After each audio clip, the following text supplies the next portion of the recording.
Extra sugar, please.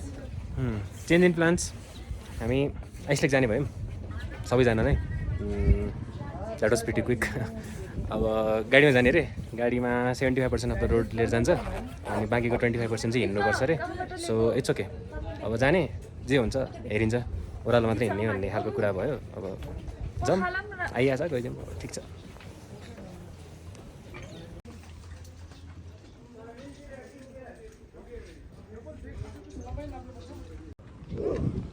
This is the lodge we are staying in, Alpine Home. राम्रो छ यो होस् यस्तो रहेछ मनाङको स्ट्रिट चाहिँ सबै होटलहरू राम्रो राम्रो नै छ तर यहाँनिर हामीले चाहिँ अब Google reviews Instagram reviews TikTok रिभ्युजलाई हेरेर अलि त्यसरी डिसिजन ल्यायो तर दिस प्लेस इज गुड अब खाने गर्ने चाहिँ अब खाइसकेपछि थाहा हुन्छ यो यही वाला हो फेमस चाहिँ यो सब कलरको कटेजहरू सो यहाँ अब चाहिँ हिँड्ने हेरौँ के हुन्छ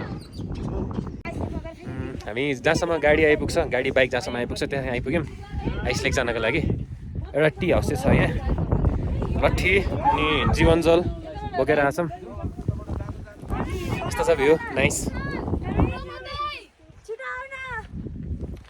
अब जाने अब यहाँबाट कति घन्टा लाग्छ हेरौँ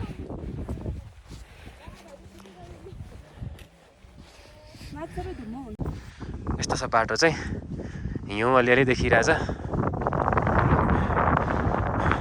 बादल लागिरहेछ अब लेट्स गो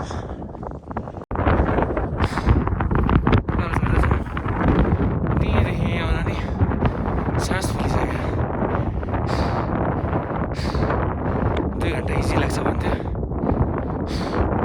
मेरो यो गेटअप चाहिँ हावा चलिरहेको लास्टै कस्तो चाहिँ हावा चलेको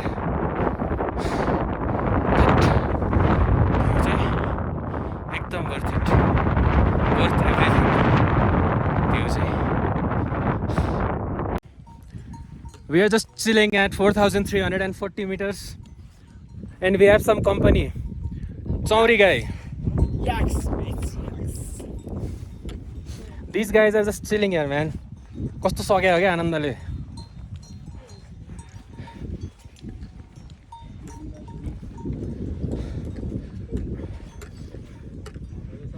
Don't be afraid, you won't do anything.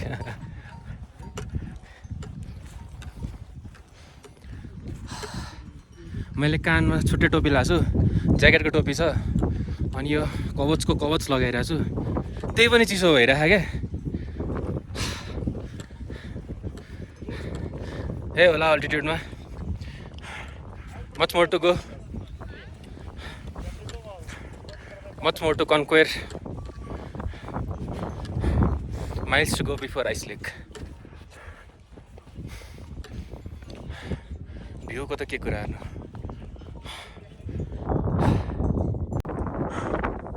एउटा क्लिसे लाइन मामुले जहिले राम्रो बाटो हिँड्छ र भनेर भनिन्छ मलाई छोरा चाहिँ यस्तो यस्तो बाटो हिँड्छ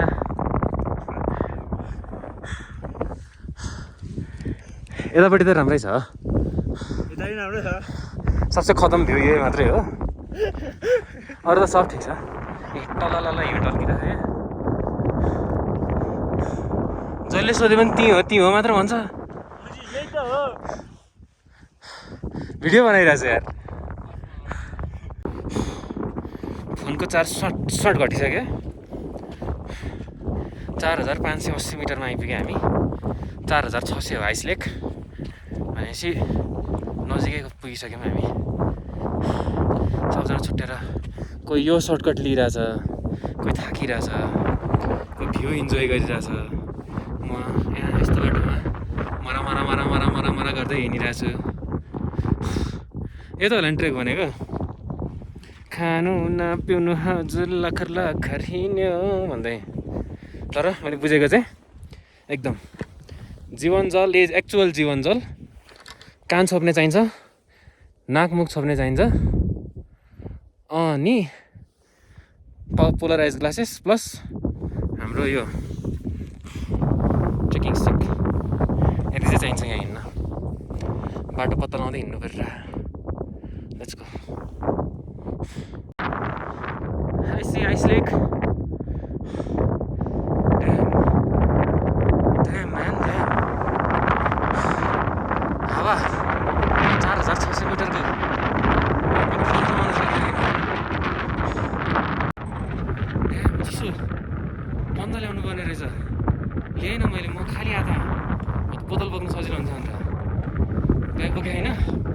एकजनाले बोकेको ब्याग हाम्रो टोटल 7जनाकै ग्रुपमा तर I think it's worth it man worth it फर्किने कसरी थाहा होइन चिप्लो बाटोमा तर it's worth it I give it नआउने प्लान नथिएँ म आई डिड इट त्यहाँ पैसा मान्छेलाई बादलले ढाकिरहेछ मलाई यही तो खूबसूरती है साहेब हमारे देश की यस्तो बाटो चाहिँ हिँड्न लास अप्ठ्यारो हुन्छ यस्तो बाटो चिप्लो अनि जुत्ता कति गाडिन्छ थाहा नै नहुने मेरो फोनको ब्याट्री सट घटिरह तर खिच्ने हो टेलिक्क देखा यही हुँ यो को हिँडिरहेछ होला यो हिउँमा यस्तो यहाँ पहिला देखिरहेछ अनि एकजना विदेशीले के भन्यो भने यो सानो आइसले गरे ठुलो आइसले अलिकति माथि छ अरे यतातिर मान्छे आइरहन् let's go they don't call it ice lake for nothing ice lake पुरै यति आइस त मेरो फ्रिजमा मात्रै हुन्छ घरमा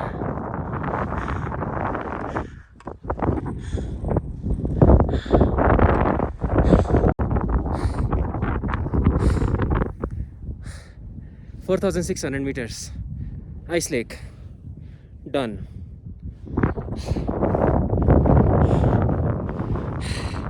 सासा भयो उकालो चढेर झोला बिना चढ्दा त यस्तो छ अलि झोला बोकेर चढ्दा के हुने हालत माथिल्लो आइस लेक जाँदैछु होइन अनि what I saw is here are fucking ducks man at 4,600 meters कत्रो होला यिनीहरूको सर्भाइभल स्ट्राटेजी दुईटा छ जोडी त्यो पानी कति चिसो होला आनन्दले स्विमिङ गरेर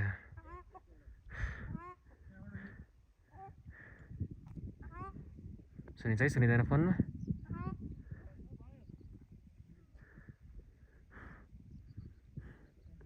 मेरो साथीहरू हो यहाँ खिचिरहन् टोरीहरू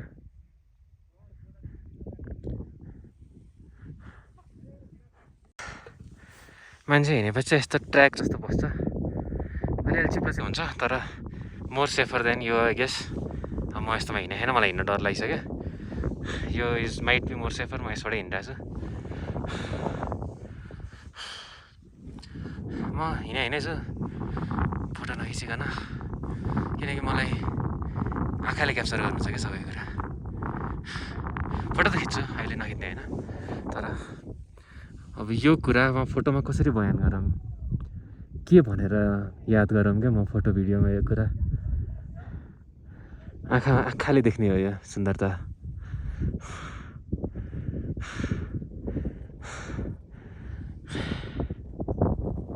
it's all about what my eyes see photo video भनेको त मेमोरीको लागि एउटा दुइटा खिच्ने हो नि तर हुन त म भिडियो खिचिरहेको छु होइन यो युट्युबमा हाल्छु म आजभन्दा 10 वर्षपछि हेर्दाखेरि मैले यो भिडियो हुन्छ नि I did it when I was at that age भन्ने लाग्छ होला क्या मैले बोले हावाले केही सुने छैन होला हुन चाहिँ ठिक छ मलाई थाहा हुन्छ नि मैले के बोलेको छु भनेर अलिकति माथि छ अब मेन आइस लेक तलको कटेर माथि आयो अब लेट्स गो आइपुगेँ म आइस लेक यहाँदेखि चाहिँ 4,600 meters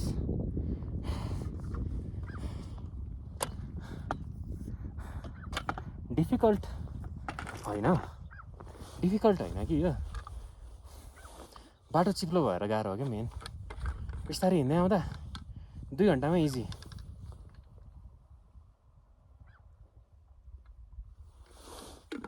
तर बाटो चिप्लो भए चाहिँ हिँड्नै नसकिने क्या अस्ति म यहाँ आइपुगेँ अहिले त सानो आइस लेक भएको ठाउँमा हाम्रो साथीहरू नै आइपुगे छैन क्या अनि के गरेको छु यसको टोपी छ होइन अनि यो एउटा छ मसँग नेक गेटर हो हुन चाहिँ तर मैले कान छोपेको छु किनकि कानबाट हो सबभन्दा सुरुमा चिसो छिर्ने अनि त्यसपछि यो नेक गेटर छ, यसले चाहिँ म कान पनि छोपिरहेको छु अनि नाक र मुख छोपिरहेको छु। यो चाहिँ किन गरे भने सास चाहिँ तातोभित्र छिर्नुपर्छ कि, त्यो भयो भने चाहिँ चिसो त्यो अब लङ्समा चिसो बस्न पाएन नि त। अनि या द्याट्स इट। सो आइसलेक आइपुग्यो। हामी मात्रै लास्ट मान्छे हो जस्तो छ आउने, खासै कोही मान्छे नै छैन। उकालो चढिरहेको कोही नै देखेन मैले, सबैजना ओह्रालै चढिरहेको हो। अब मेरो ग्रुप आइपुग्छ अनि त्यसपछि वी गोज हार्ने एकछिन बस्ने फोटोसोटो खिच्ने जाने। टाइम कति भयो? 3:30 बजेछ। हामी कति बजेको थियो यादै छैन। अहिले त्यो भिडियोको टाइम हेर्छु म अनि थाहा हुन्छ। मेरो फोन हावाले खसाउनु लागिसक्यो। जे होस् त्यही हो कुरा। अब म मेरो ग्रुपलाई पनि कुर्छु, आइसलेक एक्सप्लोर पनि गर्दै गर्छु है त। This is आइसलेक।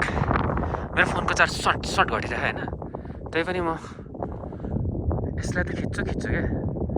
के हो क्या यो अल्टिट्युडमा? Shit man.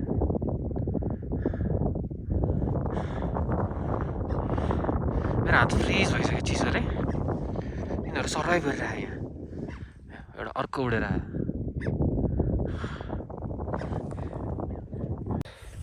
त्यो अघि नै मैले देखेको चरा के होला क्या? कौवा क्या? काग हो क्या? यहाँ छ है। अब देखाउन मिलेन फ्रन्ट क्यामेराबाट। जस काग रहेछ अरे। कुन प्रजातिको काग होला यस्तो यो अल्टिट्युडमा बाँच्ने? यिनीहरू के पाइरहेछ खाना यहाँ? कौन दे रहा है?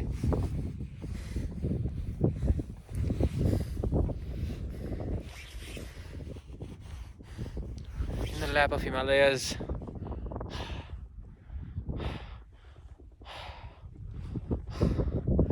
आइसलेकमा म एक्लै छु। मेरो साथीहरू आउँदैछन् पछाडि। कान बज्न थालिसक्यो। Height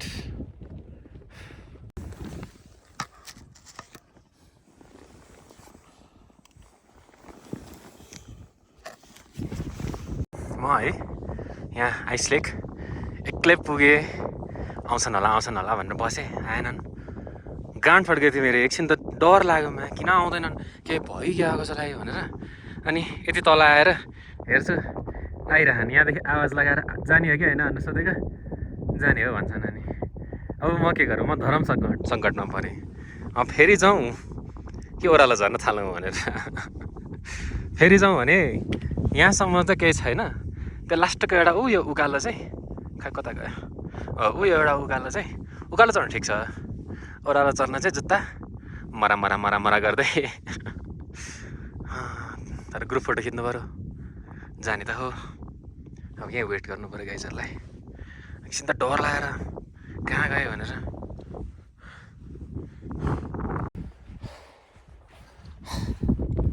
I feel accomplished man. Tilicho जानु भनेर आएको, तिलिचो नपुग्दै आइसलेक पुग्यो। जान्न भनेको मान्छे फर्स्टमा पुग्यो। म एकम्प्लिसमेन्ट। एक्लै पुगेर फर्केँ। अलिक छिटो गरेर जा है, अँधेरो हुन्छ है फर्किँदा। त्यो देख्ने मात्र त्यही हो भाइ। अनि यो तलवाला लेकमा आइपुगेँ म। खुसी लागिरहेको मलाई।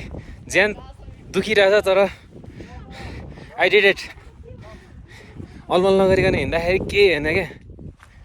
म एकचोटि पनि रेस्ट लिनँ क्या, कहीँ रेस्ट लिनँ क्या मैले। कसम आइस ब्रेक भएको आवाज आइरहेको क्या यहाँ। आइसलेक आइस ब्रेक भएको आवाज आइरहेको यहाँबाट। ड्याम।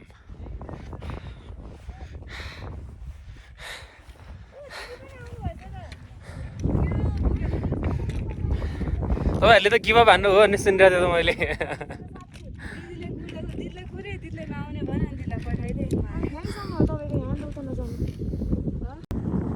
झर्दैछौँ हामी। बादलले ढाक्न आँटिसक्यो। त्यो हतार गरेर झरिरहेको ऊ यहाँ तल।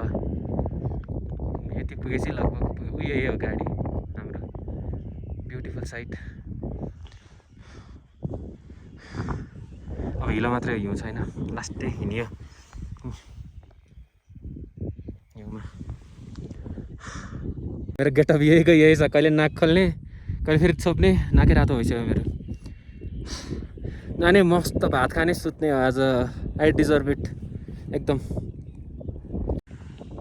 के हिँडियो हौ आज त कता कता मात्रै हिँडिएन यता हिँडिएन कि त्यसको पारी हिँडिएन कि कतिवटा डाँडा कटियो यो सबै सङ्घर्ष गरेर बल्ल यहाँ आइपुग्यो best view of the trek of the hike today मेरो हालत अझै पनि यस्तै छ हावाले गर्दा नाक पनि यस्तै छ मुख पनि छोपेको खोल्न सकेको छैन कान छोप्यो मेरो 2 लेयरमा एउटा यो कवचले अनि एउटा माथि टोपीले 3 लेयर बाहिरको यो ज्याकेटको टोपी पनि छ यति गरेर चाहिँ बल्ल मेरो टाउको नदुखिरहेको फेजमा छ